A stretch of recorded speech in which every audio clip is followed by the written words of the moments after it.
우리 같이 한번 하나님의 말씀을 찾도록 하겠습니다. 시편 57편 8절 말씀입니다.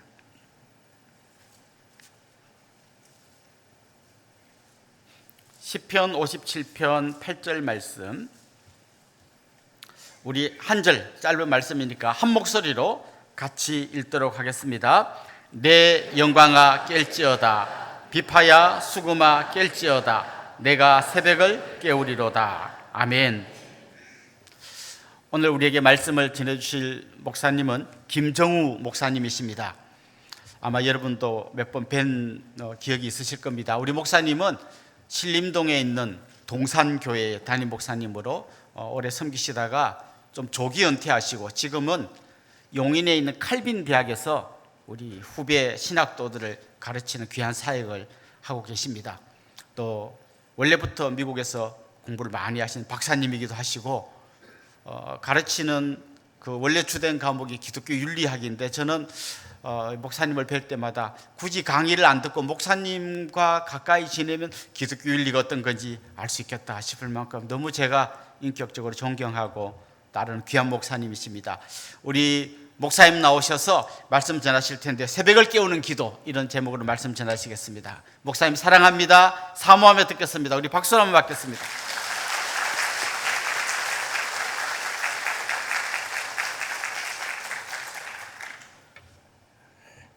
다른 사람을 칭찬하시는 분들이 위대한 분들이에요.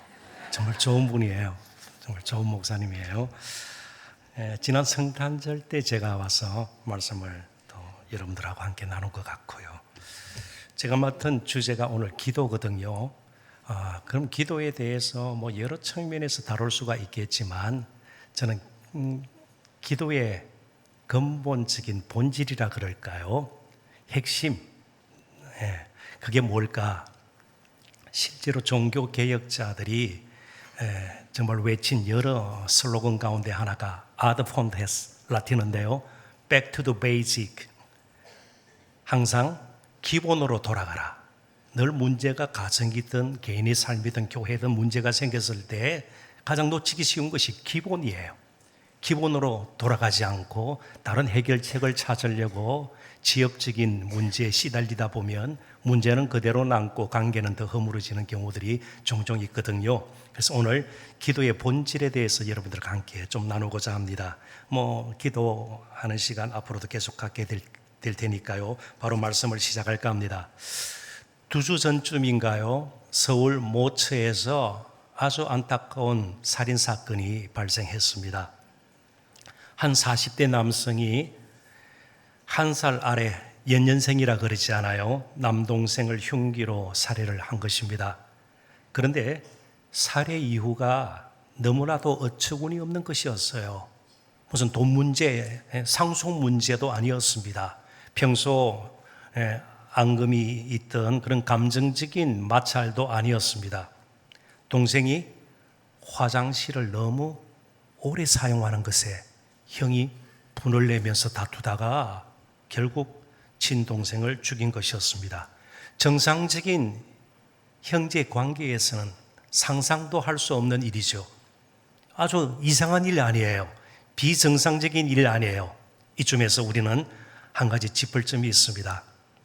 아담 하와가 하나님 앞에서 범죄한 후 성경에 기록된 바 제일 먼저 일어났던 사건이 무엇입니까? 그들의 자녀들 사이에 가인이 동생 아벨을 쳐 죽인 살인 사건이었습니다. 그게 죄의 흔적, 죄의 현상으로 가장 먼저 나타났던 사건입니다. 그 이후로 그것을 시작으로 사람 사이의 관계도 망가져서 온갖 종류의 악과 고통이 우리 개인의 삶과 그리고 가정, 사람 사는 곳곳에는 넘치게 되었습니다. 한 번도 정상적인 적이 없어요. 한국도 괜찮게 산다는 미국도 아니에요. 세상 어디 가도 정상적인 곳이 없어요.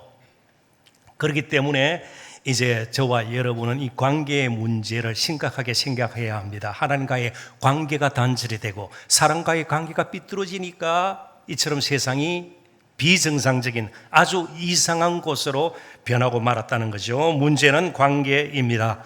그런데 여러 사람들이 관계에 대해서 이야기했지만 한 인물은 이 관계에 대해서 책까지 썼습니다. 오스트리아의 유태계 종교 철학자였던 마르틴 부버라는 사람이 있는데 Ich und du, 독일어로 썼습니다. 나와 너라는 책을 썼어요. 꽤 오래전입니다. 이 현대의 비극이 이 관계 단절로부터, 삐뚤어진 관계로부터 오는 것이기 때문에 정말 인간의 가치와 존엄이 완전히 땅바닥에 떨어져 있는 이 현대 사회를 회복시키기 위해서는 사람 사이의 관계가 회복이 되어야 된다. 너와 나의 관계가 회복이 되어야 된다. 너가 나에게 있어서 중요한 존재이고 나 또한 당신에게 중요한 존재이기 때문에 그렇다. 그가 강조를 하게 되었습니다. 그런데 여기서 마르틴 부퍼가 말하는 관계는 단순히 함께 오래 잘 알고 지내는 것, 뭐 카페 같은 데서 몇 시간 세상 이야기도 하고 연예인 이야기도 하고요, 주식 이야기도 하고 그렇게 보내는 것을 의미하지 않습니다. 여기서 그가 말하는 관계는 서로에게 영향을 주는 관계예요. 부부 관계가 친밀하다. 그러니까 이 말은 서로에게 좋은 영향을 주는 관계다. 그렇게 이해할 수가 있는 것이죠. 부모와 자녀와의 관계 뒷바라지 잘하고 여러 정말 좋은 학원에 보내고 이것으로 끝나는 것이 아니고 인격적인 관계, 서로에게 영향을 주는 거예요. 아이들이 우리 엄마 아빠로부터 어떤 영향을 받고 자라는가, 이런 부분에 대해서 심각한 고민이 시작이 되고 거기에 따라서 적당한 또 방책들이 준비가 되면 관계가 돈독해지는 것이죠. 성도 사이도 마찬가지입니다. 오랫동안 3, 40년 동안 같은 셀에서 같은 그룹, 소그룹에서 지냈다. 이것으로 끝나지 않습니다. 서로에게 좋은 영향을 주는 그런 상태로 좀 더 성화할 필요가 있는 것이죠.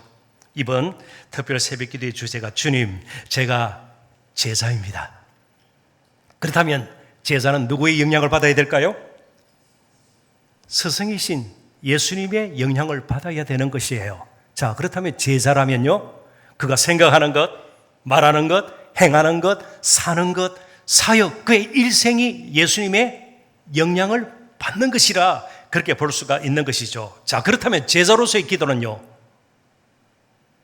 예수님으로부터 영향을 받는 기도, 그렇게 돼야 되지 않겠어요? 자, 기도 우리만 할까요? 조금 조심스럽습니다만은 이 시간보다 더 이런 시간에 전국 사찰에서 기도하는 분들이 없을까요? 상당히 많을 거예요. 자, 그렇다면 기도를 많이 하는 사람이 제자다.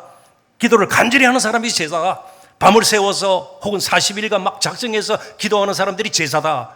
그럴 수는 없는 거예요. 제자로서의 기도는 뭔가 다른 거죠. 그러니까 기도 자체가 그냥 거룩한 것이다, 이렇게 쉽게 넘어갈 것이 아니라 우리에게 거룩한 기도도 필요한 것입니다. 그래서 오늘 저는 기도의 본질에 대해서 말씀을 나누면서 조금 설교 제목을 바꿔봤습니다. 새벽에 드리는 기도, 새벽 기도죠. 특세잖아요. 특별한 새벽 기도이 아니에요. 새벽에 드리는 기도를 뛰어넘어 새벽을 깨우는 기도까지로 우리가 나가야 되겠다. 새벽을 깨우는 기도. 자, 그렇다면 오늘 우리가 조금 주목할 것은 기도의 본질과 관련해서 새벽을 깨우는 기도가 도대체 뭘까? 이제 그걸 우리가 살펴봐야죠. 그래서 본문 그리고 그 앞절 7절까지 포함해서 시편 57편 7절 8절을 제가 한번 읽어보도록 하겠습니다. 하나님이여, 내 마음이 확정되었고 내 마음이 확정되었사오니 내가 노래하고 내가 찬송하리이다. 내 영광아, 뭐 다른 번역서에는 내 영혼아 깰지어다. 비파야 수금아 깰지어다. 내가 새벽을 깨우리로다. 이 본문의 의미, 새벽을 깨우는 기도, 이걸 제대로 이해하기 위해서는요, 이 시편이 지어진 배경을 좀 먼저 살펴볼 필요가 있을 것 같아요. 자, 그래서 시편 57편의 제목으로 한번 돌아가 보십시다. 여러분 성경을 한번 이제 보시면 시편 57편의 제목이 좀 유달리 길어요. 이렇게 되어 있죠. 다윗의 믹담시 시편 가운데 믹담시 이렇게 이름이 붙은 시편이 모두 6편인데 공교롭게도 다 다윗이 지었습니다. 그리고 그중 4편이 위기 상황에서 도저히 시편을 지을 만한 상황이 아니에요. 시를 지을 만한 그런 형편이 못 돼요. 그런 위기 상황에서 지어졌고요. 인도자를 따라 알다셋이 뭔지 잘 모르겠지만 뭐 뜻은 멸하지 마소서 그런 뜻인데 특정한 곡조를 의미하는 것이 아닌가 음악 용어로 그냥 이해하시면 좋겠습니다. 알다셋에 맞춘 노래, 이제 우리가 주목할 것이 이 시편이 지어진 배경이에요. 다윗이 사울을 피하여 굴에 있던 때에 굴 속에서 그가 영감을 받아서 지은 시예요. 피하면서 사울의 손에 쫓기면서 굴 속에서 지은 시입니다. 사무엘상 24장에 상세하게 기록이 되어 있죠. 자, 굴 속의 상황을 한번 생각해 보십시다. 자, 굴이니까 터널처럼 빠져나갈 구멍이 있어요? 전혀 없어요. 사울 왕은요, 정말 죽이려고 미친 듯이 다윗을 쫓고 있고요. 굴 밖에 있어요. 그래서 군대가 굴 속으로 들어오면 피할 길이 없어요. 굉장히 위기죠. 암담한 상황입니다. 불안하고 두려울 수밖에 없어요. 그때 다윗이 할 수 있었던 것 한 가지밖에 없어요. 무엇일까요? 딴 건 몰라도 다 막혀 있어도 하늘을 향해서 크게 소리는 못 내겠죠. 마음속으로 부르짖을 수는 있는 거예요. 그래서 1절, 2절 보면 기도가 시작이 되는 겁니다. 하나님이여 내게 은혜를 베푸소서, 내게 은혜를 베푸소서. 내 영혼이 주께로 피하되 주의 날개 그늘 아래서, 이 말은 주의 보호, 안전, 평안 아래에서 이 재앙들이 지나기까지 피하리이다. 내가 지존하신 하나님께 부르짖으며 곧 나를 위하여 모든 것을 이루시는 하나님께로다. 다윗은 위기 상황에서 어떻게 피할 길을 찾을까? 피할 방책을 찾기보다는 하나님을 먼저 찾았습니다. 하나님을 먼저 생각했습니다. 그리고 굴 속에 그를 보호할 만한 것이 안전장치가 마련되어 있지 않다 할지라도 하나님으로 가득 채워지기를 그는 원했습니다. 그래서 시편 57편 모두 11절로 되어 있는 이 시편 가운데 하나님의 이름 혹은 하나님을 지칭하는 대명사가 모두 합쳐 22번이나 반복이 됩니다. 굴 속에 뭐로 가득 차기를 원했다고요? 그를 보호할 만한 군대로 가득 차기를 원했어요? 아니요, 하나님으로 가득 차기를 원했습니다. 하나님이 그의 보호막이 되고 그 안이 피난처가 되고 요새가 되기를 정말 다윗은 원했던 것입니다. 하나님을 찾고 그리고 그 앞에 무릎을 먼저 꿇었습니다. 피할 길을 찾기보다 하나님께 피하는 것이 다윗의 기도였습니다. 그런 다윗에게 하나님은 자신의 독특한 방식대로 다윗을 지킵니다. 3절을 보십시오. 그가 하늘에서 보내사 나를 상기르는 자의 비방에서 나를 구원하실지라. 하나님이 그의 인자, 여기 인자는 인애 혹은 은혜, 그렇게 이해하시는 것이 좋겠습니다. 진리를 보내시리로다. 이것이 갑자기 진리예요. 여기 진리라는 것은 하나님의 언약, 약속. 좀 더 풀이하면 이미 다윗은 사무엘이 기름을 부어서 사울을 이어서 왕이 될 것이다. 그 사실을 다시 되새기게 한 겁니다. 왕이 될 사람이니까 죽어야 돼요, 안 죽어야 돼요? 어떤 일이 있어도 하나님께서 그를 왕으로 세우실 것이니까 죽으면 안 돼요. 죽더라도 하나님 살리실 거예요. 부활시킬 거예요. 어찌 되었단 말이죠. 그러니까 그 약속, 하나님의 신실하신 약속이 생각이 난 겁니다. 하나님께서는 얼마나 자신을 사랑하는지, 자신처럼 정말 보잘것없는 양을 먹는 목자에 불과한 자신을 왕으로 세우겠다는 약속을 주시고, 지금 굴 속이고 위기 상황이지만, 피할 데는 없지만, 모든 것이 절망적이지만 하나님은 나를 결코 버리지 아니하실 것이다. 이 확신이 굴 속에서, 다윗의 심령 속에서 넘쳐나게 된 것입니다. 그래서 실제로 잠시 후에 사울 왕이 볼일을 보려고 굴 속으로 들어왔어요. 혼자 들어왔어요. 죽일 수 있는 기회가 생겼습니다. 죽이지 않습니다. 왜요? 다윗이 변했기 때문입니다. 여기서 믹담식을 했잖아요. 그래서 믹담이 도대체 뭘까? 6편으로 다 다윗이 지은 이 믹담. 그래서 어떤 학자들은 이 믹담이 묵상기도 아닌가? 이렇게 해석하기도 하고요. 또 어떤 사람들은 하나님과의 신비로운 관계, 다윗이 늘 품고 있었던 것이 하나님과의 관계예요. 어떤 일이 있어도, 어떤 상황 가운데서도 하나님과의 관계 유지, 이게 기도 가운데 굉장히 중요해요. 자, 청소년 여러분들에게 물어볼게요. 여러분들이 기도할 때와 기도하지 않을 때 성적에 큰 변화가 있었나요? 어때요? 사업하시는 분들요. 기도하지 않아도 사업 잘 될 때 있나요, 없나요? 그 기도가 그럼 로또 같은 거예요. 당첨되면 기쁘고 뭐 그렇지 않으면 그럭저럭 뭐 다음에 한 번 더 사고요. 물론 우리가 로또 한다 그런 뜻은 아니에요. 기도가 왜 필요해요, 그러면? 가장 강력한 하나님과의 관계를 유지하는 은혜의 수단이기 때문에 그렇습니다.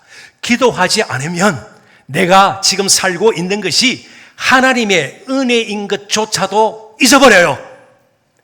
그래서 기도하면서 내가 하나님의 은혜로 살죠. 앞으로도 하나님의 은혜로 살 것이지. 확신을 가지게 되는 것이죠. 계속 관계를 유지하는데 기도처럼 좋은 것이 없어요. 그게 어쩌면 믹담의 의미인지도 몰라요. 자, 그렇다면 문제는요, 우리 삶의 상황, 굴속 같은 상황, 환경, 그런 것이 아니에요. 믹담의 은혜, 하나님과의 관계에서 하나님을 확신하지 못하는 우리 자신이 문제예요. 우리 자신의 해결 정말 되어야 될 문제예요. 그러니까 우리가 살아가는 동안 실패와 공경, 괴로움, 여러 가지 고통, 아픔, 슬픔, 그 자체가 문제가 아니라는 거예요. 그것은 우리로 하여금 모든 것이 끝났거나 혹은 우리가 하나님께 버림을 받았다는 것을 뜻하지 않습니다. 다시 한번 하나님과의 관계가 견고해 든든하게 세워질 필요가 있다는 것을 가르칠 따름이에요. 절대로 지금 우리가 겪고 있는 문제 자체가 문제의 전부가 아니에요.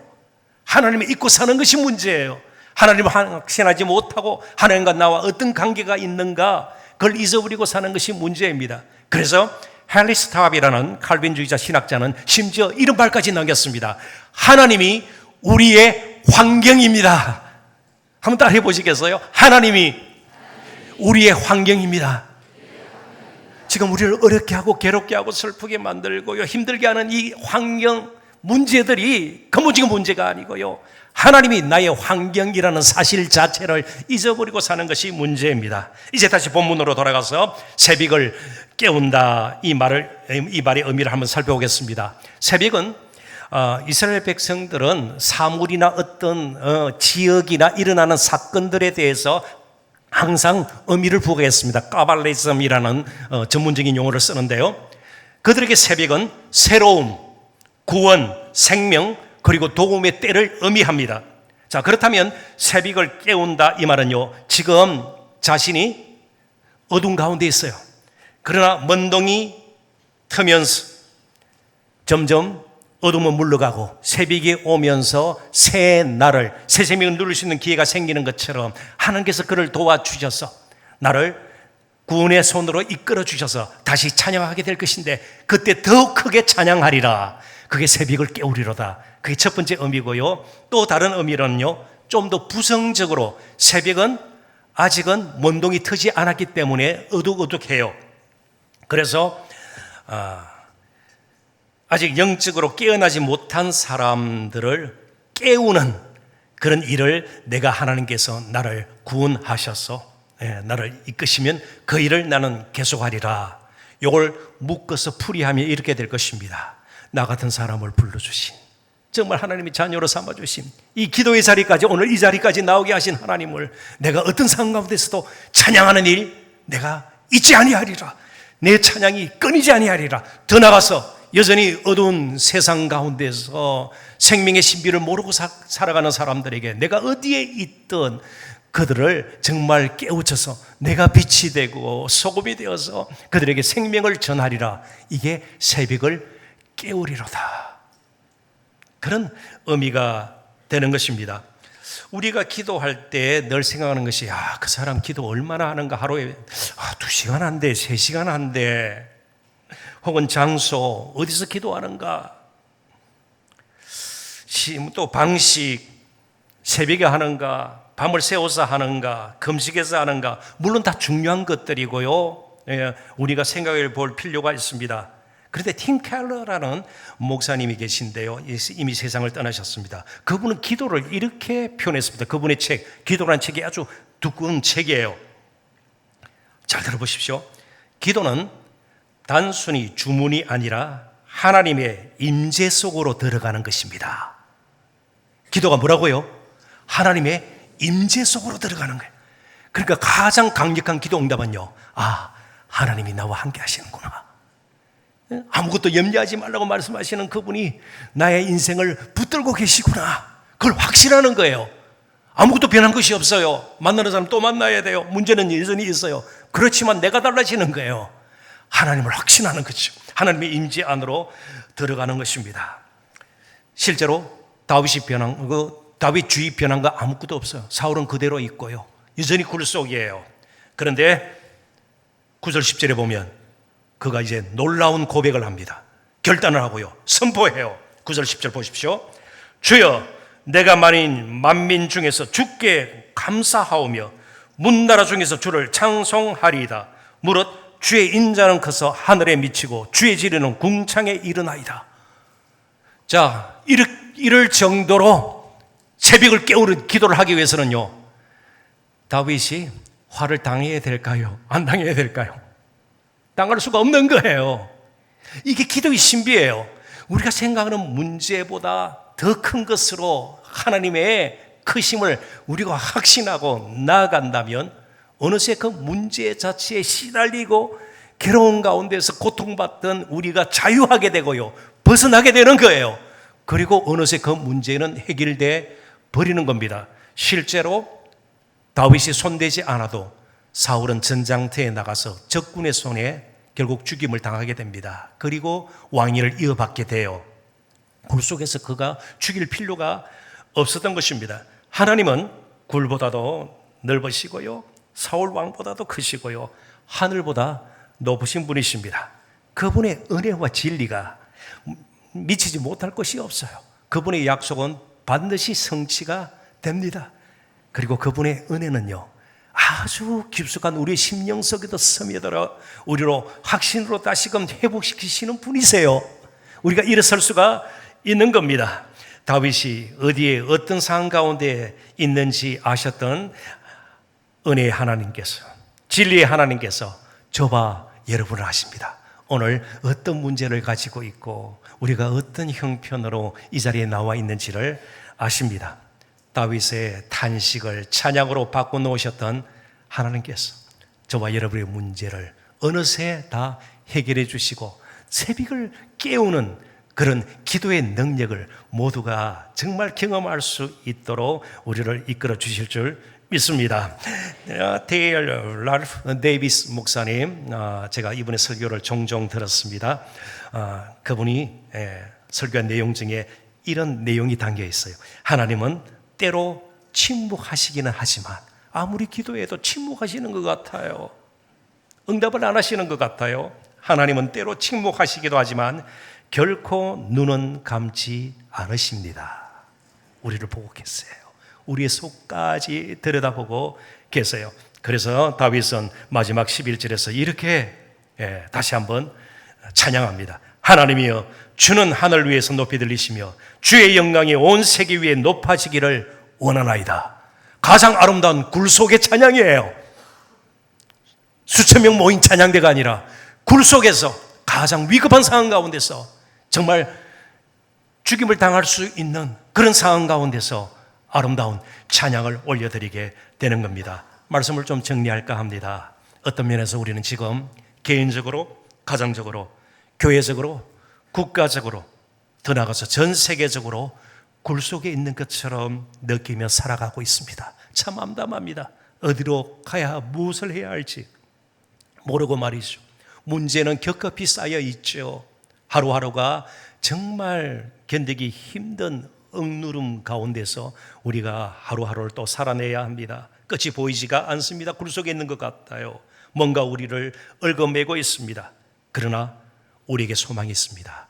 다윗에게 군대 대신 굴 속에 그의 심령에 은혜와 진리를 보내셨던 분이 진정한 은혜와 진리를 보내주셨습니다. 사도 요한이 요한복음 1장 14절에서 독생자 아들의 영광을 보니 은혜와 진리가 충만하더라. 그분이 우리 가운데로 오셨습니다. 육신을 입고 굴속보다 더 암담한 답답한 이곳으로 오셨습니다. 그리고 굴보다도 더 암담한 다윗이 정말 처해 있던 굴 속의 상황보다도 더 헝클어져 있고 형편없는 우리의 심령 속으로 그분이 임마누엘 되셔서 오셨습니다. 그래서 우리가 안심할 수 있어요. 이제 그분이 우리의 삶을 이끄실 수가 있는 겁니다. 그분이 진정 새벽을 깨우는 기도를 하셨던 분이시고요. 나실 때부터 나실 자리가 없어서 짐승의 구유에서 나셨습니다. 그리고 사시는 동안도 인자는 머리 둘 곳이 없다, 편히 쉴 곳이 없다, 그렇게 말씀하셨어요. 그렇게 하신 이유가 무엇입니까? 우리에게 진정한 안식처와 피난처가 되어주시기 위함이셨습니다. 그리고 마지막, 그에게는 준비된 무덤도 없었습니다. 아리마대 사람 요셉의 무덤을 빌려 잠시 장사 지낸 바 되셨던 분이십니다. 그분을 더 사모하시고요, 더 사랑하시고요, 이제 그분의 이름으로 여러분 일어나십시다. 그리고 진정 제자의 길을 가도록 하십시다. 저 개인적인 이야기를 하고 마치도록 하겠습니다. 제 아내도 이 새벽에 나와 있는데요, 종종 저희들이 용인에 살아요. 학교 근처에 사는데 단천 산책로를 걷게 됩니다. 그런데 한 달 산책로를 걷다가 한 주요소 건물 위에 이런 문구가 붙어 있는 것을 보았습니다. I am your energy. 내가 당신의 에너지입니다. 칼텍스라는 GS 칼텍스라는 주유소예요. 자동차가 움직이려면 기름을 넣어야 돼요. 그렇지만 아무리 좋은 기름이라도 우리가 굴속과 같은 상황이 있을 때 힘을 줄 수가 없어요. 인생 여정에 그런 기름은 필요가 없죠. 그런데 그런 기름 같은, 차로 움직이는데 필요한 기름 같은 에너지를 주시는 분이 계세요. 사도 바울의 고백입니다. 골로새서 1장 29절 같이 한번 읽어보도록 할까요? 골로새서 1장 29절 다 같이 읽습니다. 이를 위하여 나도 내 속에서 능력으로 역사하는 이의 역사를 따라 힘을 다하여 수고하노라. 사도 바울은 굉장히 모든 것을 갖춘 사람이었습니다. 그렇지만 사도의 길을 가는데 근본적인 힘은 자신에게서 나오는 것이 아님을 너무나도 잘 알고 있었습니다. 내 속에서 능력으로 역사하는 이 그리스도예요. 그리스도의 역사를 따라 힘을 다하여 수고하노라. 조금은 어려울 수도 있는데요, 여기 역사하는, 역사 헬라 단어가요, 역사하는 에네르게오, 역사하다, work, 일하다, 그런 뜻이에요. 역사하다. 여기 역사는요, 에네르게이아, GS 칼텍스 문구에 담긴 단어하고 좀 비슷한 게 있어요. 에네르게오, 에네르게이아, 에너지라는 말이 여기서 나왔어요. 이 헬라 단어에서 나왔습니다. 자, 그리스도를 어떤 분으로 묘사합니까? 에너지를 역사하다, 이 말은 에너지를 공급하다. 1리터당 얼마가 아니에요. 부르짖는 자에게, 마음을 내어놓고 정말 은혜를 구하는 자에게, 새벽 깨우는 기도를 하고자 원하는 자에게 주시는 에너지가 오늘 저와 여러분에게 넘치기를 바랍니다. 여러분들의 가정에, 우리 은혜의 동산교회에, 그리고 우리의 남은 인생 여정 가운데, 한국교회 가운데 이 에너지가 넘쳐나서 정말 새벽을 깨우는 아름다운 일 계속 감당하시는 저와 여러분 되시기를 주님의 이름으로 축원합니다.